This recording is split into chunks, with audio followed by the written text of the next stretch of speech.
बच्चों, कैसे हैं आप सब। उम्मीद है आप अच्छे होंगे। हम सब इन दिनों पढ़ रहे हैं क्लास 10 का गणित और मैं आपको बता रहा हूँ एक्सरसाइज 1.2। इससे पहले वाले वीडियोस में क्वेश्चन नंबर 1, क्वेश्चन नंबर 2 हम पढ़ लिए हैं। क्वेश्चन नंबर 3 लेकर आया हूँ आपके सामने। आप देख सकते हैं क्वेश्चन नंबर 3 एक्सरसाइज 1.2 का क्या लिखा हुआ है भाई। अभाज्य गुणनखंड विधि द्वारा एचसीएफ एवं एलसीएम ज्ञात करें। सुना, अभाज्य गुणनखंड विधि द्वारा एचसीएफ और एलसीएम, ये तो हम लोग पिछले 2 वीडियो से पढ़ रहे हैं। पहले वीडियो में हमने क्या पढ़ा, अभाज्य गुणनखंड विधि करके उसके गुणनफल के रूप में व्यक्त करना। दूसरे वीडियो में हमने पढ़ा अभाज्य गुणनखंड किया और फिर उसी विधि से हमने एचसीएफ और एलसीएम निकाला। तीसरे क्वेश्चन और इस वीडियो में भी यही काम है, यानी कि अगर आपने क्वेश्चन नंबर 2 ध्यान से पढ़ लिया था तो आपको इनको सॉल्व करने में परेशानी नहीं होगी। सेम है, कोई फर्क नहीं है, बस यहाँ जांच नहीं करना है। तो शुरू करें। 12, 15, 21 लिखेंगे यहाँ पे। क्वेश्चन नंबर फर्स्ट 12 का अभाज्य गुणनखंड। चलो भाई, अब तक आपको गुणनखंड आ गया होगा उम्मीद है। 2 से 2 छक 12, 2 से 2 तिया 6, ये हो गया गुणनखंड। 2 दूनी 4 तिया 12। 12 गुणनखंड में 2 2 3, एक दफा और लिख दे। 2 पे पावर 2 और फिर 3। क्यों लिखा हमने ऐसा, क्योंकि 2 जो है 2 बार आया है, इसलिए मैंने 2 का पावर 2 लिख दिया और 3 एक ही बार है इसलिए। अब 15 का गुणनखंड करेंगे। चलो जबानी करते हैं, हमें रफ साइड में जाने की जरूरत नहीं है। 15 को हम 3 से गुणनखंड करेंगे, 3 का सहारा लेंगे तो 3 बचे 15। 15 के गुणनखंड में कौन कौन शामिल हो रहा है, 3 और 5। 15 के गुणनखंड 3 और 5 है, ठीक है। यहाँ पे किसी का भी रिपीट, यहाँ दोहराव नहीं हुआ है, रिपीट नहीं हुआ है कोई।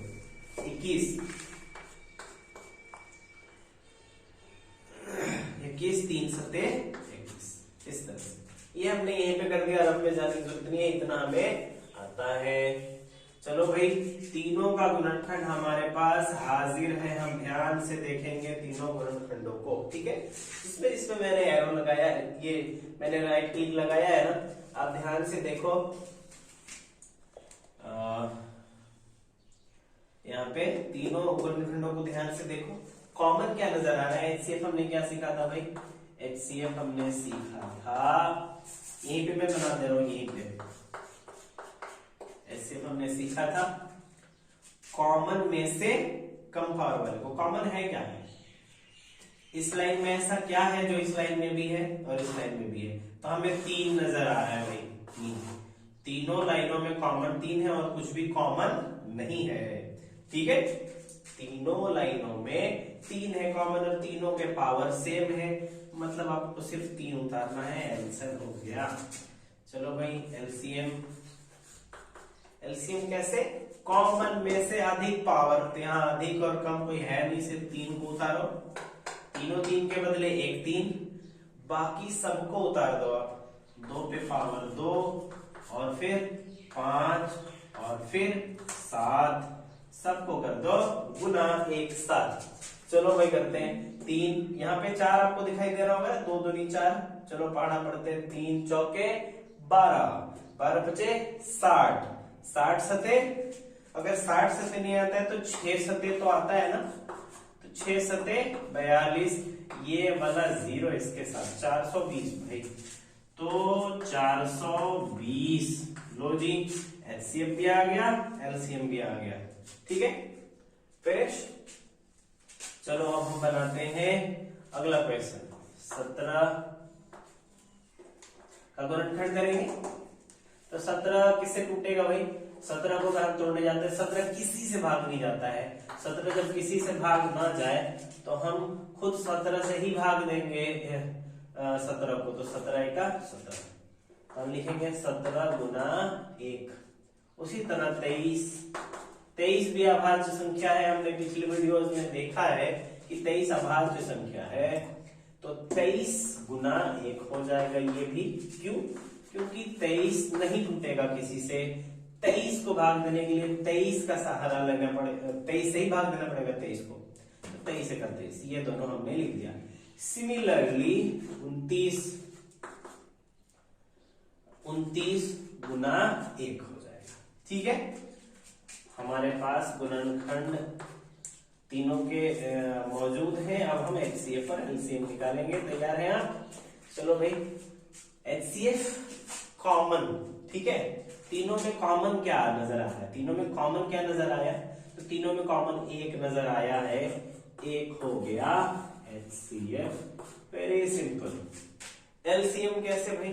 तीनों में जो कॉमन है उसको उतार देते हैं 1। आप इस 1 को नहीं भी लिखते यहां पर तो चलेगा, फिर भी चूंकि हमने पिछले वीडियोज में सीखा है ऐसे, तो चलो उतारते हैं। हालांकि इससे परिणाम में कोई फर्क नहीं होगा। 1 और बाकी सबको उतार दो, 17, 23 और 29। चलो भाई, इसको इसको इसको और इसको आप गुना करके दिखाओ। आपको गुना करके आता है ना? मैंने गुना कर लिया है भाई पहले से। 11,339। इन तीनों का गुना इतना आएगा। आपको गुना करना आता है, ये आप रफ साइड पे जाएंगे और तीनों को बारी बारी से गुना करेंगे और फिर आपका ये आंसर हो जाएगा। ठीक है, इस तरह से हमने दूसरा क्वेश्चन भी सॉल्व कर दिया है। Fair enough. चलो अब हम क्वेश्चन नंबर 3 बनाते हैं। मैं इसको मिटा देता हूं।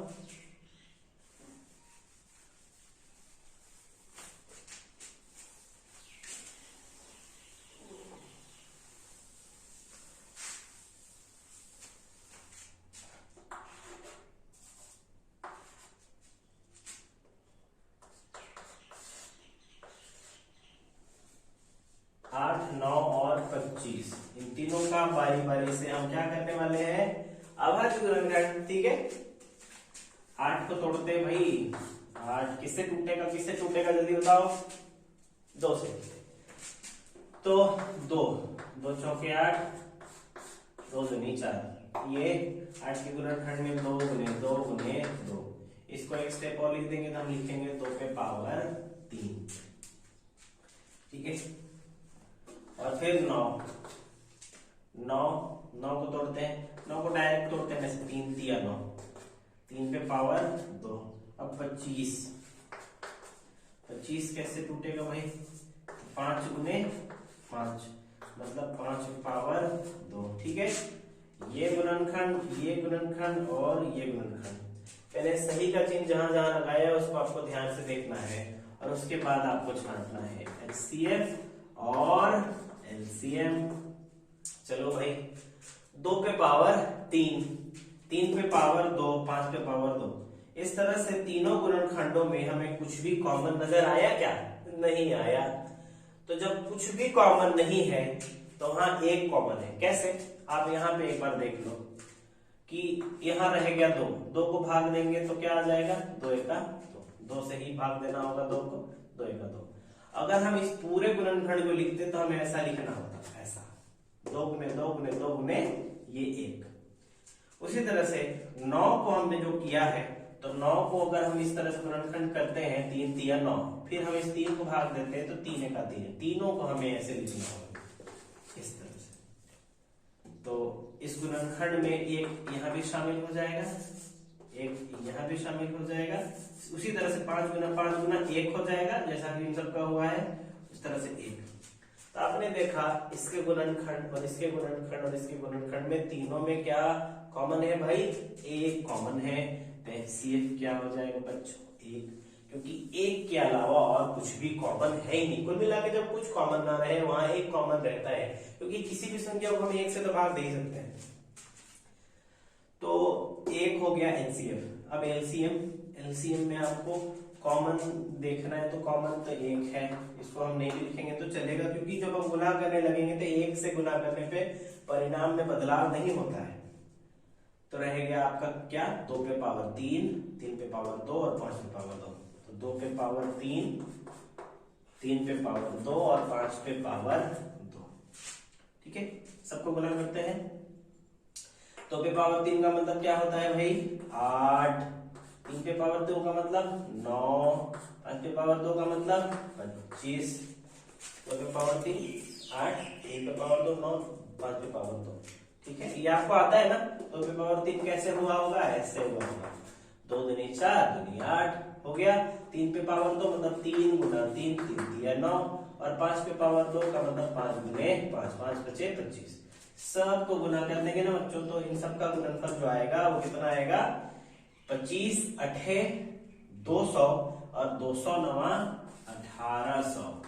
ये आपका आंसर हो गया और ये HCF का आंसर हो गया। फेयर इनफ, उम्मीद है आपको समझ में आया होगा। अब हम बढ़ते हैं क्वेश्चन नंबर 4 की ओर। ये क्वेश्चन 4 आप देख सकते हैं बोर्ड पे क्या लिखा हुआ है भाई, HCF 306, 657 बराबर 9 दिया है। इसका क्या मतलब हुआ, इसका मतलब हुआ कि इन दोनों संख्याओं का HCF 9 दिया है। आपको इन दोनों का HCF निकालना नहीं है, 9 निकाल के दे दिया है। आपको इन्हीं दोनों संख्याओं का क्या निकालना है, LCM निकालना है। LCM इन दोनों संख्याओं का ज्ञात कीजिए। मतलब इन दोनों संख्याओं का हमें 9 HCF निकाल के दे दिया, अभी आपको इसका LCM निकालना है। तो चलो, HCF आपको निकालना नहीं है, LCM निकालना है। तो LCM अभी हमने निकालना सीखा था, HCF भी निकालना सीखा था, LCM भी निकालना सीखा था। तो LCM HCF कैसे निकालते थे, अभाज्य गुणनखंड करते थे दोनों संख्याओं का, और उसमें से फिर कॉमन छांट के निकालते थे। ठीक है, और तो आप कहेंगे सर वैसे ही बना दो क्या, आप वैसे भी बना सकते हैं, लेकिन उस अभाज्य गुणनखंड विधि का अगर आप सहारा लेंगे तो फिर इस दिए हुए HCF का कोई मतलब नहीं रह जाएगा। तो हम कुछ ऐसा बनाते हैं जिसमें 9 का भी इस्तेमाल हो जाए और इन दोनों संख्याओं का भी इस्तेमाल हो जाए। तो शुरू करते हैं। तो आप इसको हल करने के लिए आप लिखेंगे कुछ इस तरह से,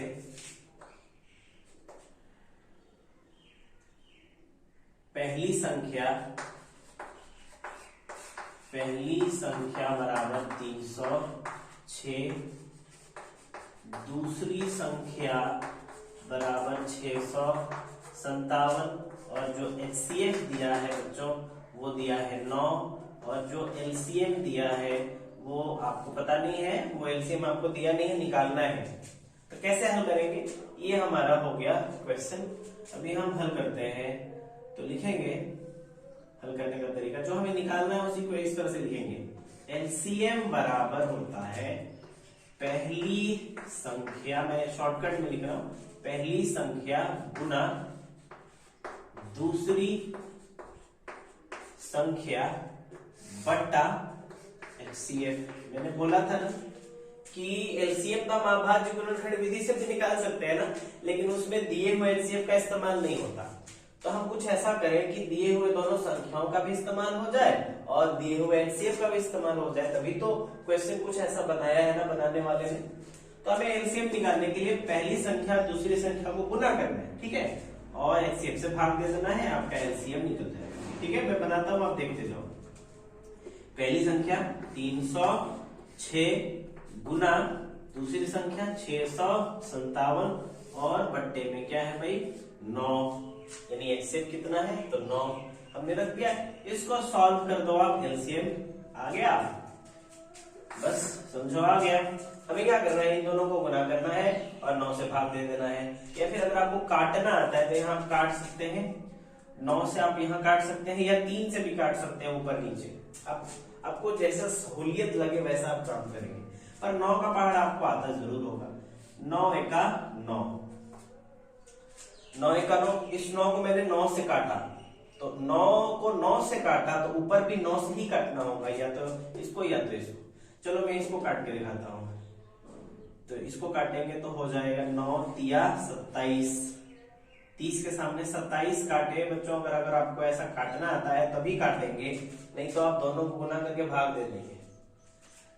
तो 9 का 9 यहां मैंने काटा, 9 तिया 27, 30 के सामने 27 रखते हैं तो आपके के लिए कितना बचता है 3 बचता है। 3 मिल जाएगा 6 से तो 36, 9 चौके 36, ये पूरा पूरी कट गया।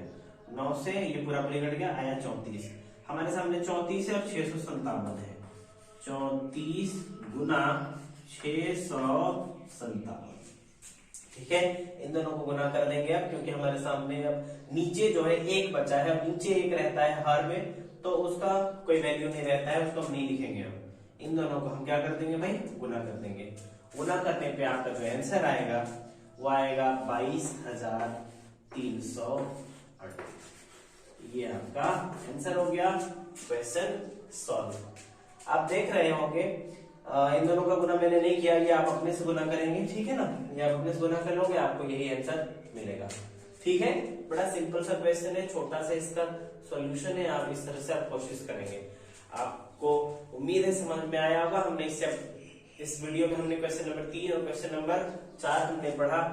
आपको जो भी परेशानी हो आप कमेंट बॉक्स में जरूर कमेंट करें, और मुझे भी मोटिवेशन मिलेगी, तो इसलिए आप जरूर से जरूर मेरे चैनल को सब्सक्राइब कर दें, और आप घर पर रहें, सुरक्षित रहें, अपने परिवार का ख्याल रखें। Thank you for watching.